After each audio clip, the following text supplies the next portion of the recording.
Hai hai hai. Selamat datang kembali di channel Min Donghua.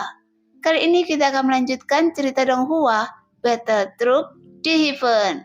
Nggak pakai lama lagi, langsung aja kita ke ceritanya. Check it out. Pada saat ini, di tengah-tengah tinju Xiaoyan dan sosok besar dewa asli bertabrakan. Tiba-tiba Xiaoyan dapat melihat sebuah sosok yang mengenakan gaun putih perlahan turun dari langit. Dengan momentumnya yang sangat kuat, yang membuat orang yang mendapatkannya membeku di tempat.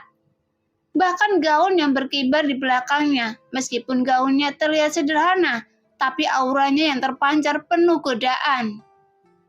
Sialan, siapa yang berani memblokir serangan saya?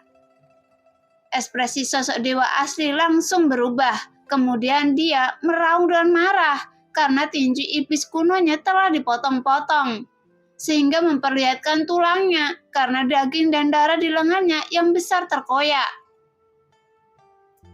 Tepat ketika sosok besar itu mencoba untuk memulihkan daging dan darah di lengannya yang hancur, tiba-tiba jari-jari wanita itu mengeluarkan cahaya dingin.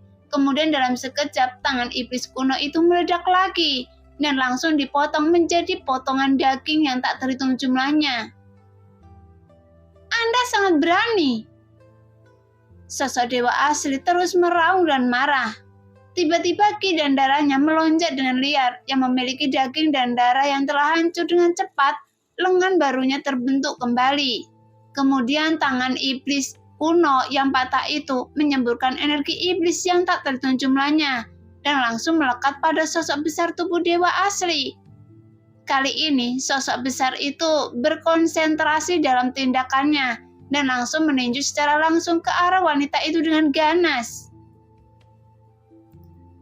Melihat adegan itu, sosok cantik itu segera mengangkat tangannya.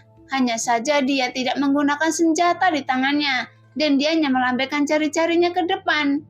Kemungkinan di depan wajahnya yang cantik, sebuah sinar cahaya dingin melesat keluar sangat cepat. Tuar! Segera dua serangan yang sangat menakutkan bertabrakan dengan gila-gilaan.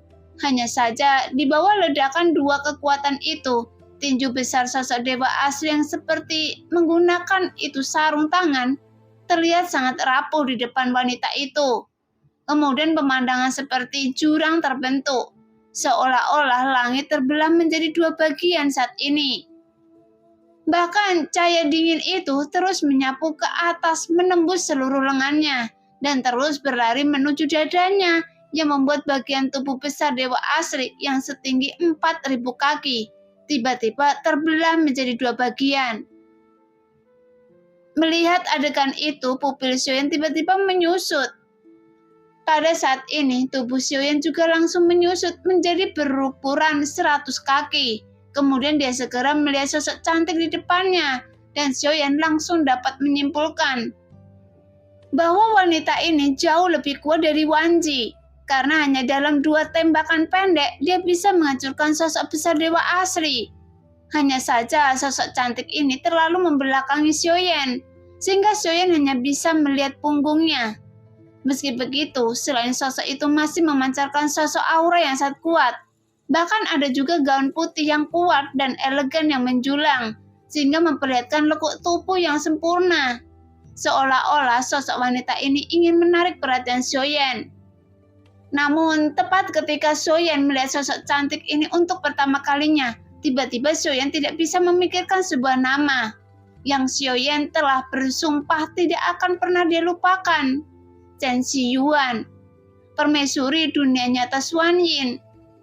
Sekarang Xiaoyan juga merasakan aura semacam ini, dan Chen Xiyuan yang kuat dan anggun seperti seorang ratu yang terlahir dengan seorang putri pada saat ini. Meskipun segala sesuatu yang ada di dunia nyata Xuan Yin alam tampak seperti mimpi yang sangat nyata. Tetapi saat ini ketika Xiaoyan mencoba mengingat nama itu, dia hanya merasa samar dan tidak normal, yang membuat tubuh Xiaoyan tiba-tiba gemetar dan pupil matanya menyusut. Bahkan Xiaoyan tidak memperhatikan pertempuran di langit. Pada saat ini, mata Xiaoyan sudah memerah. Pada saat yang sama, sosok cantik yang masih berdiri di udara juga sedikit melirik Xiaoyan. dengan sudut matanya. Tepat dia melihat tubuh yang gemetar, tiba-tiba bibir merahnya perlahan terangkat. Benar saja, sepertinya Anda hanya boleh makan yang keras, tetapi tidak boleh makan yang lunak, sehingga terlihat mengharukan. Sosok cantik itu bergumam perlahan. Di masa lalu, saat Xiaoyan hendak kembali dari dunia nyata Xuan Yin, sebenarnya Xiaoyan telah mengukir nama Chen Shiyuan dengan jelas ke dalam jiwanya. Tapi sekarang, kenapa penampilan permaisuri dalam ingatan Xiaoyan menjadi kabur? Merasakan ini, Xiaoyan langsung terkejut dan bingung. Jelas dia tidak akan pernah melupakan Chen Shiyuan. Tapi setelah beberapa lama telah berlalu, Xiaoyan juga menemukan bahwa ketika dia memikirkan nama itu, meskipun ada gambaran permaisuri di benaknya, ketika dia mengingat wajahnya yang tiada tara itu, dia tidak dapat melihat fitur wajahnya dengan jelas.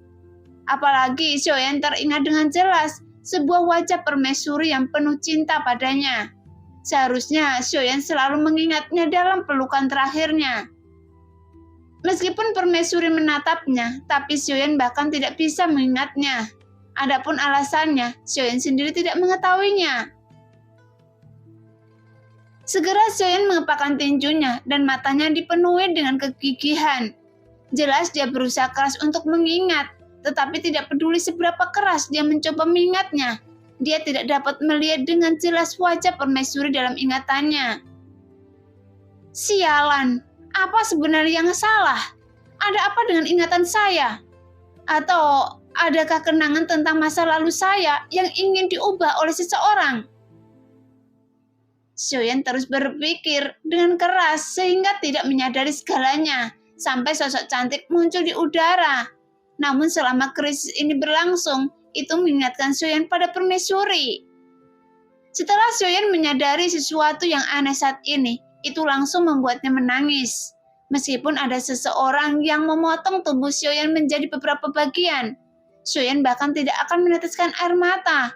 Namun karena dia kehilangan kenangan itu, dia tidak bisa menahannya sama sekali. Pada saat ini, sosok cantik mengangkat tangannya lagi. Kemudian dia memotong seluruh ruang dengan 2 jari. Setelah cahaya dingin menderu ke langit, sosok dewa asli yang tingginya 4.000 dan mencoba bangkit.